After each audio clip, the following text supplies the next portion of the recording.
Ang isang buong manok ay hiwain natin ng 8 piraso, balatan at hiwaan ng konti. Sa kaldero, magisa ng sibuyas na cubes at lagyan ng lemon na malaki. Hintayin natin mag-brown ang sibuyas at lagyan natin ng mga ibang sangkap.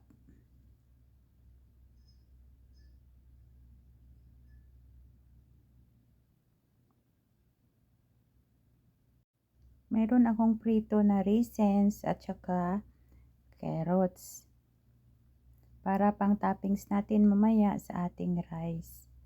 At yung iba, ilalagay natin sa ating sibuyas.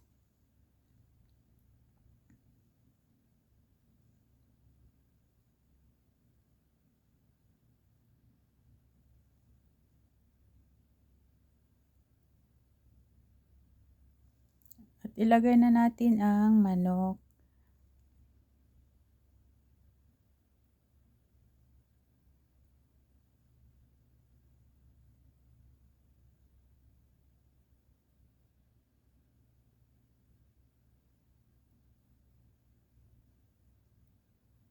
Takpan lang natin. Habang nakalaga na yung ating manok guys, ilalagay natin yung isang kamatis at i-blender.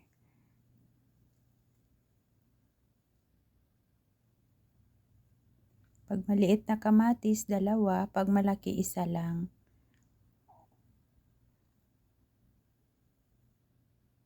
Check natin yung ating manok at ibaliktad din. Habang nilaga natin siya sa kunting tubig. At ito yung ating mga Arab spices na powder. 2 Maggi, 1 bahar, 1 kutsara na garlic powder, camon powder, curcum powder, at mayroon tayong black pepper powder.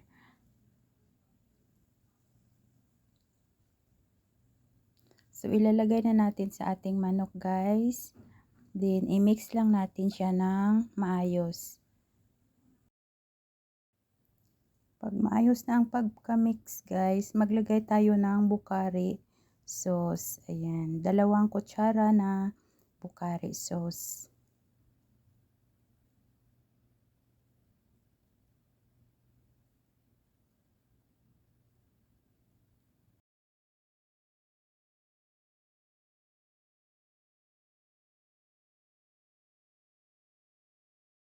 Pag matapos na natin siya mix ng maayos guys, ilagay na natin yung ating giniling na kamatis.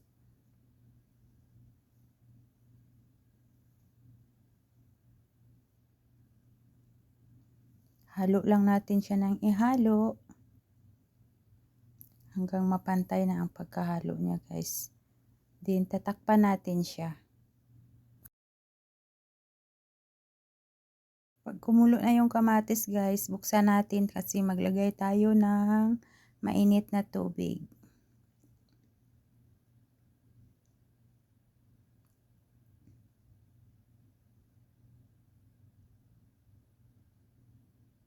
Lagain natin ang manok guys hanggang sa maluto na ang ating manok. Mayroon tayong patatas, ilalagay din natin kasama na sa paglaga.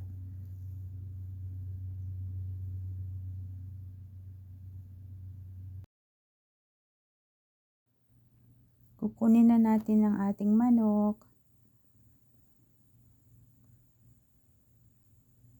Luto na siya guys, kukunin na natin.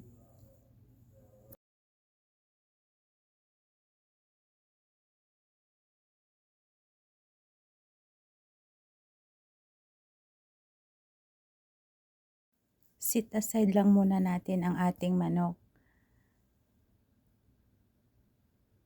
Yung bigas, sinugasan natin.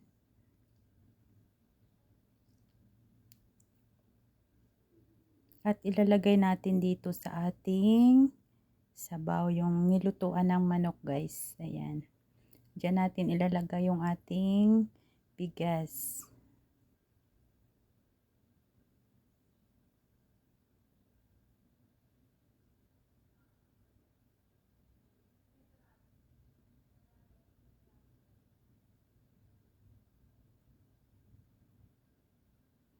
Haluin lang natin.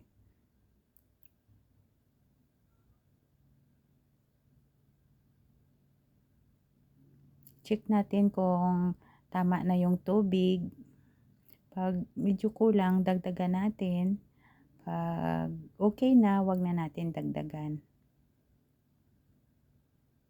Takpan lang natin hanggang maging half cook yung ating rice.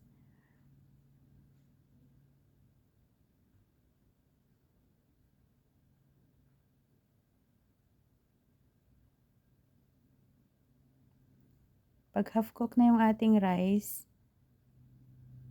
wala na siyang tubig, ilalagay natin itong ating sangkap na carrots na prito at saka raisins. Mayroon tayong siling green na mahaba, yung siling pula. Ayan.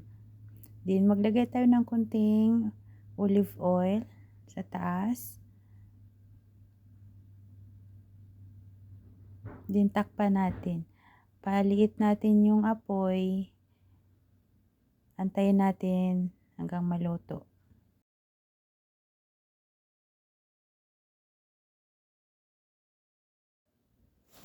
Yung ating manok, iprito natin siya sa kawali. Maglagay muna tayo ng mga spices sa bowl. White spices.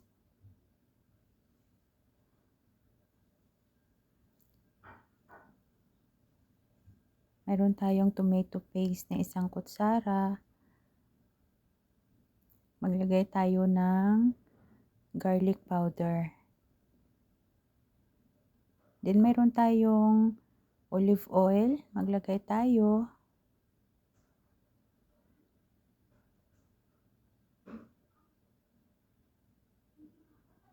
Mix lang natin at ating ihipahid sa ating manok.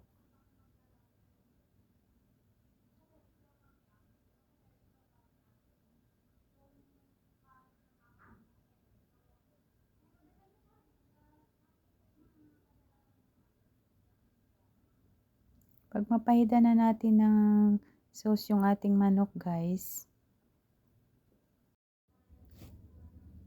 mag-prepare tayo ng kawali. Lagyan natin ng olive oil konti.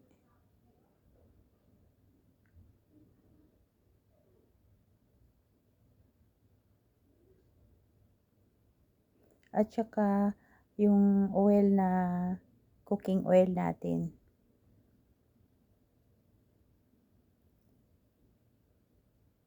Antayin natin mag-init yung ating kawali.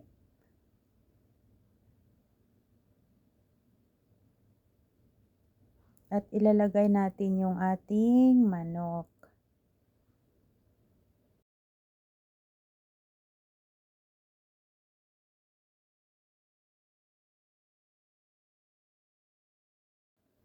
Mahina lang yung apoy natin, guys, pag ilagay na natin yung ating manok.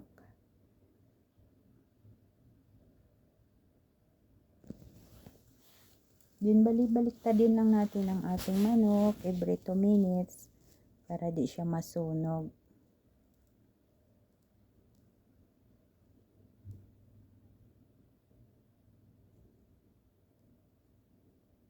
Isama na rin natin yung ating patatas.